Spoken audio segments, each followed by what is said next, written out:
Welcome to Strongcast. I'm Mark Boyd. I'm here with my co-host, Ryan Bowen. How are you, Ryan? Very well, man. Thank you for having me on again. And we have a legend next to us, We do.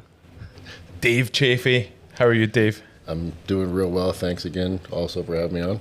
It's always great to have you on. And again, we always appreciate having you as a guest. You've flown all the way from... United States, Erie, Pennsylvania. How long was the flight?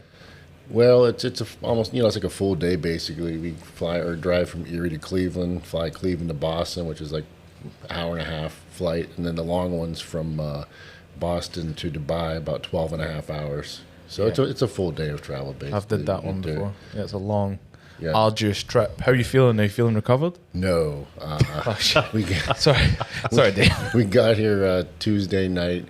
We slept till Wednesday, 4 in the afternoon, and then slept again today till about 12:30 or 1 or something like that. I'm still a couple more days of sleep. I should be good. I'll be ready for the match, but I'm still a little tired right now. Yeah, and look at you're here on the Strongcast with two gingers.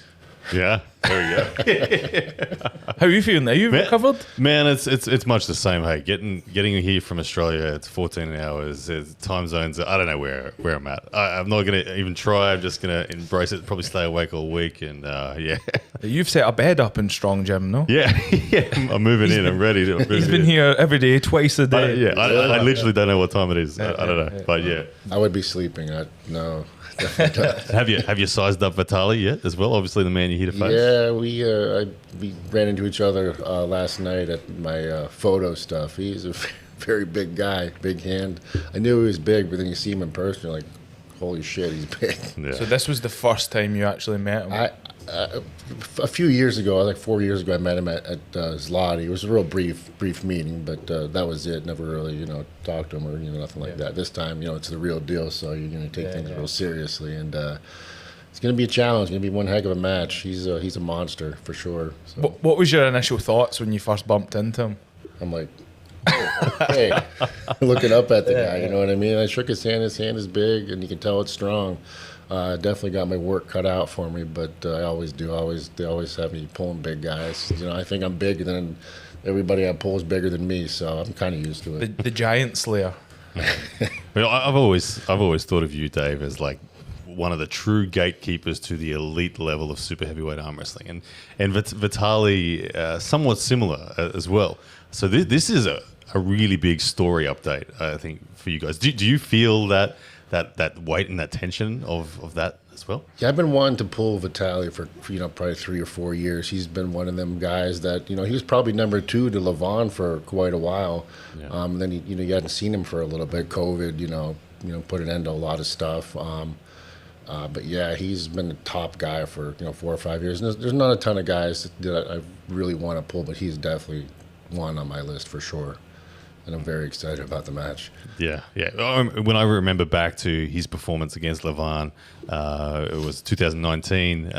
He seemed like he was real close. He was right there, and a lot of people. I know Devin had talked about Vitaly's going to be the future guy, and Levon's turned out to be the one. But yourself and Vitaly both seem to be chasing, and you're not that far away. Hand and wrist battle. It's going to come down to And how do you see that balance? I gotta be first. I think we both are right there with hand and wrist, and I can't let him get me on his side of the table first. I'm going to be in trouble. So I got to react, and I'm not the fastest guy in the world, so I gotta pay attention to the go. I gotta do what I gotta do. But I've been practicing, working and training real hard, so I'll be ready and prepared to do what I gotta do. Is there anything specific you've been doing for Vitaly? Well, my training's pretty much the same. I'm trying to work a little more hand and wrist because that's his strength. So I got to try to stay there. Maybe if I feel good, I'll try to go into a hook with him. But we'll see. I don't want to give too many secrets away. Maybe he's listening. So everyone's the same. Yeah, well, you guys edit these videos so quick you get him out that he'll be listening. Yeah. Vitaly would be there, specs, writing down notes. Dave Chaffee. Yeah. Does his height worry you? Have you pulled anyone this tall? Not in a long time, and not with his strength. Power, yeah. You know what I mean? I pulled tall guys, but not like the level of Vitaly. hopefully you bring him down a little bit. He's, he likes a low hand usually. He'll come down like that. But we'll see. His lever is huge. I got to try to figure a way to get him down for sure. Yeah. Your most recent matches, obviously, people like Gennady and Morozov, where they were able to get you inside. You don't have that same problem with Vitaly. Like you're not worried about anything inside at all. Well, you never know. I mean, he might be strong on a hook. You just don't see it. Maybe he just thinks his hand is so much better than his hook. But I'm always worried about everything. I'm always prepared. He might want to go there. Yep. Because he's seen my couple matches and they got me in a hook a couple of times. Granted, I was tired, but maybe that's where he wants to go. So we'll see. Let's talk about those two matches there, Gennady and Morozov. How did they match? I'd rather not. I'd rather not. we need to expose this. Talk us through those matches. Sure, yeah. Gennady did the first two matches, beat him pretty easily. And then the third match, it was real close. I had him at, probably this close to the pad, and I think he slipped out, and then they called the slip. And then I could feel my arm pumping up, and I didn't have the gas. And he did the first two matches, and he just lasted me, basically, beat me the last three. Yeah. And basically with Morozov, first match, beat him real quick in a top roll. Second match, he stuck me in a hook. After watching that match, I didn't really like the way the setup was. He was carved in, but whatever. So he got me in the hook, and we had a real good battle. I ended up beating him, but once again, I gassed out. I got tired, and after that, he outlasted me. These young kids, it's tough. Yeah. Is that something you've been working on for Vitaly? Yeah. Is the gas tank? Yeah, definitely. Trying to, endurance isn't my number one thing, but do what I can to try to get better for sure. Keep progressing. What do you think about the you mentioned the young generation there? People like Morozov, obviously, he's 25. And your gas tank as well. You mentioned that. Where are you still in your own body? You feel like you're still on the way up? Are you maintaining, or are you feeling like your endurance has dropped? Or I'm pretty much maintaining now. Like honestly, with the injuries, I cannot train like I want to, especially with my neck. It's been bugging me quite a bit. Luckily, it's bugging my left arm, but I still can feel it. Like right now, these two fingers are totally numb. I have the pain back here. It's crazy because you think you're fine all of a sudden, and I like to putting my son to bed. I lay with him for 10 15 minutes, and I went to reach for something. I screamed. He's like, Dad, are you okay? He shows all his concern. I'm like, yeah, but I'll be fine. He's like, maybe you should retire, Dad. I'm like, well, not quite, bud, but I appreciate your concern. Yeah. But luckily, it's the left arm and it's bugging me right now. So, but I'll be ready. Yeah. What did you take away from those two matches, Morozov and Gennady? Mainly just the endurance thing, and try to work on that, which I have been doing different things. That's really the only to watch him. I dominated the first couple matches against Gennady, and then the first match I dominated with Morozov. Then he just got me in the hook. I give him credit; he was pretty strong and he was pretty decent. I was just out of position. Just endurance is basically what it is. Yeah, and you mentioned the setups. Yeah. We're a bit off. There's been a few things popping up recently about the sort of refereeing fiascos. Obviously, you see what happened with Jerry Caderet. Yeah. What's your thoughts on all this? The sort of rules and it's a factor for Dave, isn't it? Because like as an observer of your starts, when it's rigid and it's no mucking around, you rarely. See, I never noticed until I watched the video afterwards, and I'm watching. I'm like, all right, okay, that kind of makes a difference. I'm not one to complain, but it does definitely make a difference. Yeah. What's your thoughts on it all? I mean, it's hard because it's just human error. You know what I mean? It's just there's really nothing you can do. Just try. I mean, you could do video stuff, but what are you gonna critique every little thing and stop the match? And it's hard. I mean, I don't know what the answer is. You? I mean, it's that balance, isn't it, between providing a product that's entertaining for the people watching, that also maintains the integrity of the sport. But you mentioned the Gennady and Jerry one. Like that was the Wild West, wasn't it? Like that was bandit country. I was losing it watching that. It was amazing, but it was entertaining. But if you're looking at that as from a purist, with the rules followed, it was like, wow. You want rigid. I want 100% fair straight. That's what I want. That's exactly what I want. I remember asking John Brzenk about your style of arm wrestling, and he described you as having the most awkward side pressure out of anyone. Really? Yeah, this awkward twisting side pressure that is almost untop rollable. And it links to what I heard Engen say the other day. He said you're incredibly difficult to beat in the strap if you're trying to top roll, as in if your opponent's trying to top roll you. Yeah. What is it about your style that has made you so unique over the years? And did you set out to achieve that deliberately, or is it just who you were? No, like I used to just hook. Like when I started, I would hook. I loved to go inside. Like if you watch most of my, matches, that's where I like to go. And then I remember, I think it was like 2014 or 15. I couldn't hook certain people when we top rolled. I just couldn't because they'll go, they take your hand stuff. So I started trying different things. I started with Travis doing, and trying to go to the straps and working on the straps and working on, more of like, on the bottom of the. Yep. Yeah. So that's basically when it started, and then as injuries, creep in, your elbow starts to bother you all the time. So I can't hook like I want to. Well, I can do it, but it hurts sometimes, and that's just pretty much where I like to go now. Because there does seem to be an evolution towards, at least in the super heavyweight division, that back pressure dominant pullers are rising to the top. If you look at the overall ranks, it's very difficult to find a genuine hooker, an exclusive hooker like, I don't know, was it Todd Hutchins, Krasimir? They're the only sort of guys that are all-out hookers. Everyone else is a back pressure puller, and it seems to be the evidence that as the sport's evolving and as more people are dedicating a greater degree of focus on it, that's becoming the style. Place to be. And it's where you're going to as well. Yeah. Sledgehammer work for you, that's massive. I kind of gotten away from it a little bit over the years, but that was my bread and butter for many years. Just basically the wrist stuff, don't I? Just because when you're topper, you want to go like this, and then I still do a lot of rotations. Like I'll sit in a chair, have the fat grip, and just like this. No, because it's where you want to be. So little small movements. Talking about training, is there any sort of rep ranges you work within, or sets, weights specifically that you would do?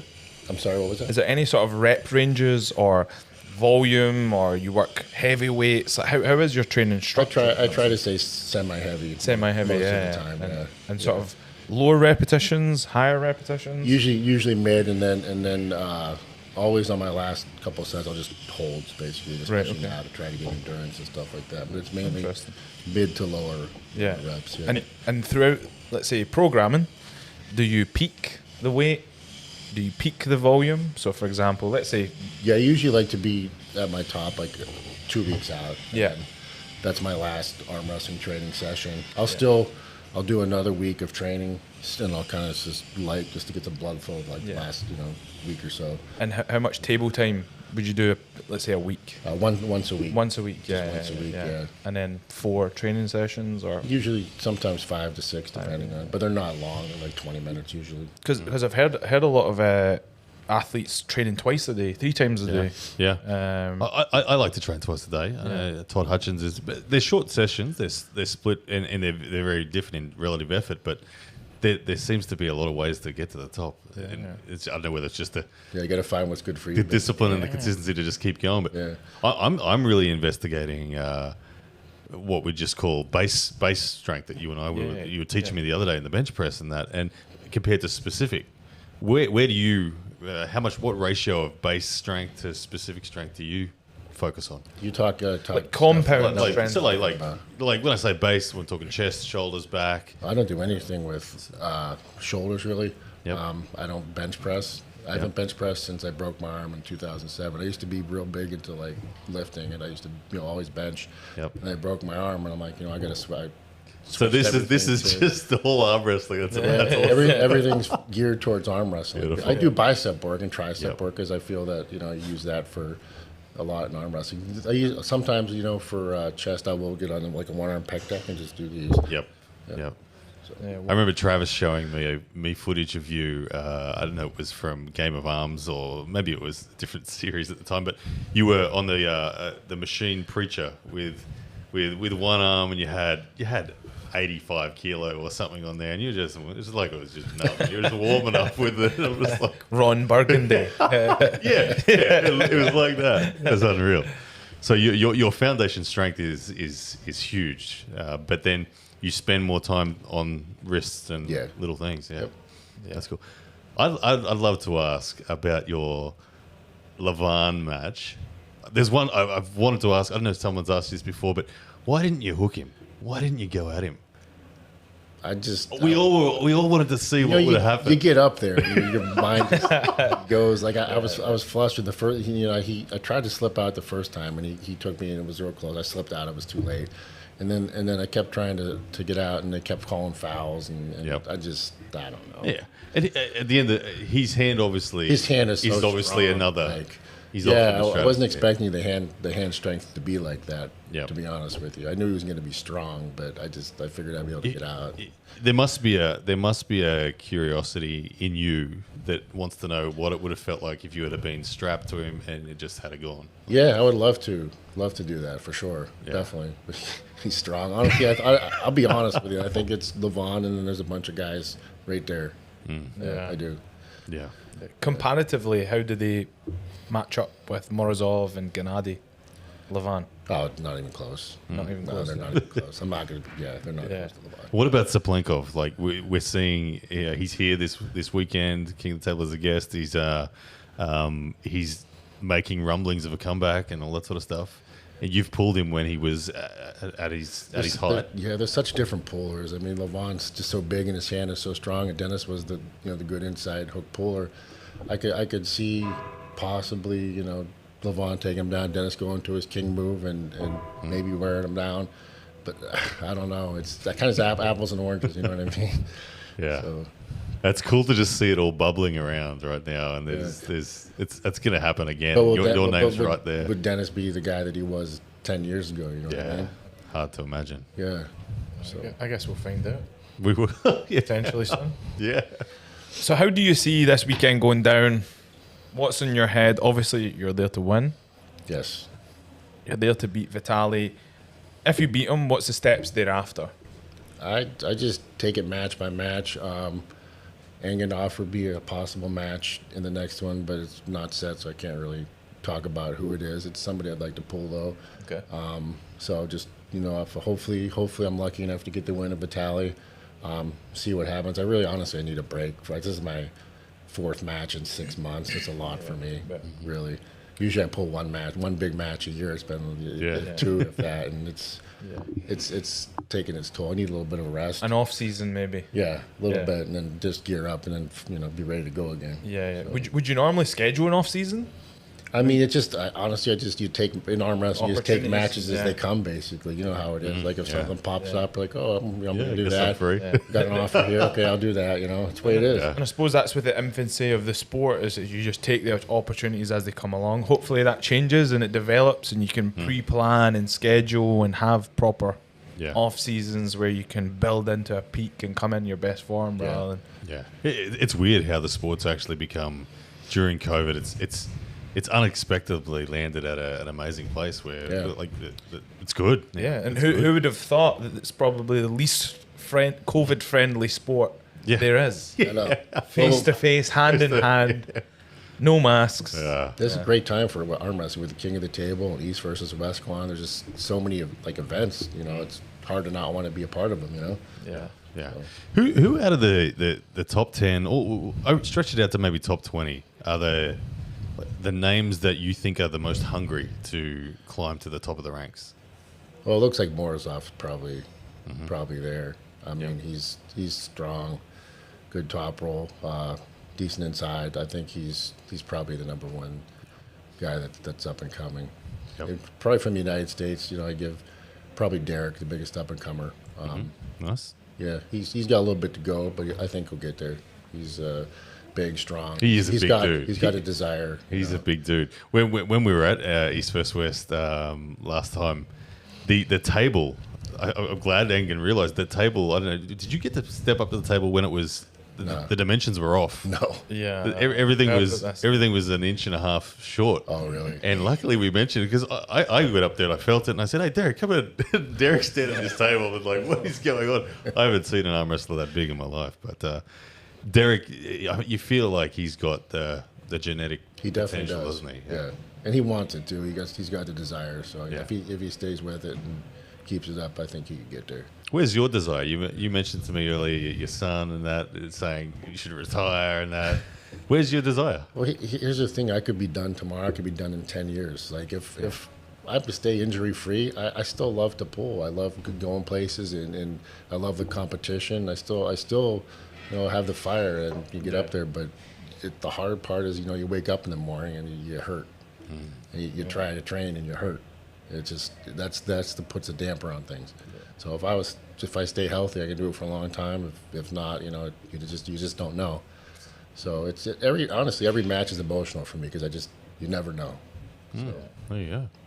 Well, it's great to have that passion, and as long as that passion is still there and the body's healthy, that's the beauty of arm wrestling. You can really push it to a later stage in life. And That's really interesting, man. That you just said that every match is emotional for you. It is. It really is. What does the sport mean to you? Like, and not cliche, but like, what is it? What does it mean to you? Well, it's been an amazing ride. Like I started, 16 years ago, pulling in bars, paying my own, losing money everywhere I go. You pay for a trophy, and I've been so lucky, we did the Game of Arms show. I've been on ESPN a few times.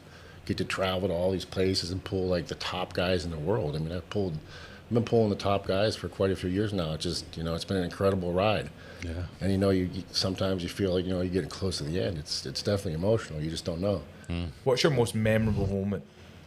Probably when I was up and coming and going to Zloty beating Dennis.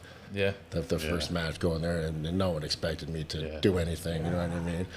I was definitely fired up for that, and it was a pretty fun experience. Yeah. What's your worst moment? Recently, probably the most disappointing was Levon, because that match that took a lot out. It was scheduled like for a couple years out, like we were supposed to pull. And then COVID happened, and we trained, and it got postponed. You trained, it got postponed. It was very frustrating, and I put a lot into it. The neck injury at the time dealing with as well. Yeah, so you go through all that, and then it was tough. It was a tough loss for sure. But you get back, and get back in the game. It's part of the game. Yeah, we briefly spoke about it before as something you've overcame. Was that something that you had to mentally overcome in order to progress forward through your arm wrestling career? Or is there any other time that you sort of think, man, that was like a make or break moment for me? I had to mentally overcome that. I mean, I'm sure there's more. I can't really think of anything offhand, but I definitely had to overcome that mentally, because you get up there and you put so much time into something, and you come up in the the losers column. It hurts for sure, but it's a learning experience. And then you wait, and then you just wait for your next opportunity. And I think my next opportunity was Alex, and it was you redeemed yourself big time. I came back, and I was fired up for that match because I wanted to show I could still do it. And and Alex was an awesome competitor. I didn't know coming in where he had beaten a couple of really top guys recently, so I was really happy to come back and show I still had it. So. Yeah, Vitali's somewhat under a little bit of pressure as well at the moment, with his losses to Salayev and then Zauer, is it? I know you're talking about, yeah. And I've heard podcasts reflect on this match saying a lot of pressure on both of you guys to put a stop to the current form slump that people are perceiving.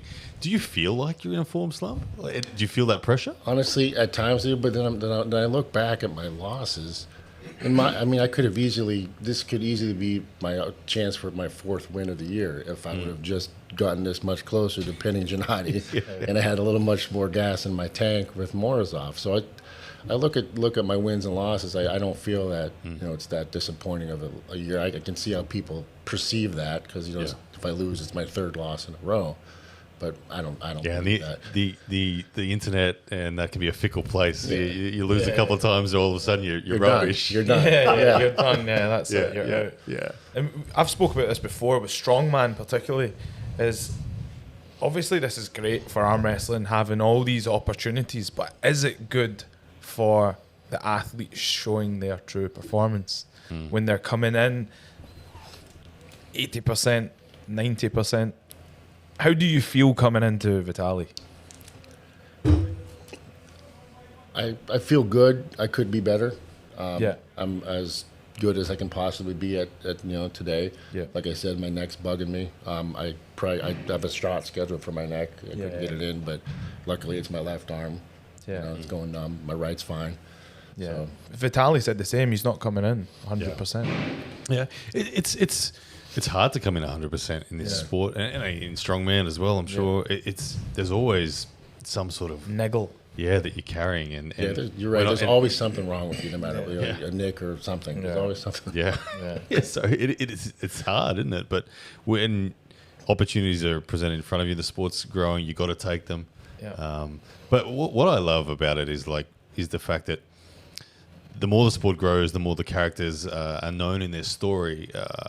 It's nice to see the wounded warriors still pushing forward. That's part of what makes the sport cool. It is. Is the old guard still stepping up and showing dominance?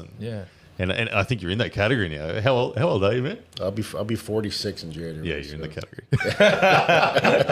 Yeah, I'm up there. Well enjoyed. Bowen said it. He's put you in there. Good stuff. But yeah, I think that's it from us. Any more questions from you, Ryan? What do you get on that? What do you get hold on that thing? That's a question. I don't do any grip work at all, so I'd probably be embarrassed. I'll do it, but we're how many days out? Right, 2 days out. Yeah, go your left. Just do your left. Or your left. I'd rather. You can't feel this. I can't feel these two fingers. That's perfect. We'll do left. All right. I don't do grip. I don't do Barely grip. squeezed it as well. 90. 90, there you go. Casual, don't do that was grip. casual. Can't feel his fingers. You don't know how casual that was. The guys in here. Really? Yeah. I've never done any grip work, so. Yeah. And that's always, it's always fascinating working out what matters in arm wrestling. You see some guys like Vitaly, 155 or something. He's a world record holder for that, I think. And then you see other guys that are still elite arm wrestlers, and they're down at 75 or something. Like you said, 69. people have different paths to success. You know what I mean? So, That's it. I mean, this doesn't gauge. My left arm does better on my left hand does better on that than my right. Yeah. Yet my right is leagues ahead of my left on the table. So I don't know. Depends what you're doing with your left hand. Anyway. That is it from us at Strongcast. Again, thank you so much, Dave. And again, we appreciate you've just landed, within the past 2 days. And again, thank you so much to Ryan Bowen. Please make sure you like, subscribe, and comment down below. And we'll see you soon. Best and good luck for this weekend, Dave. Good luck. Appreciate it.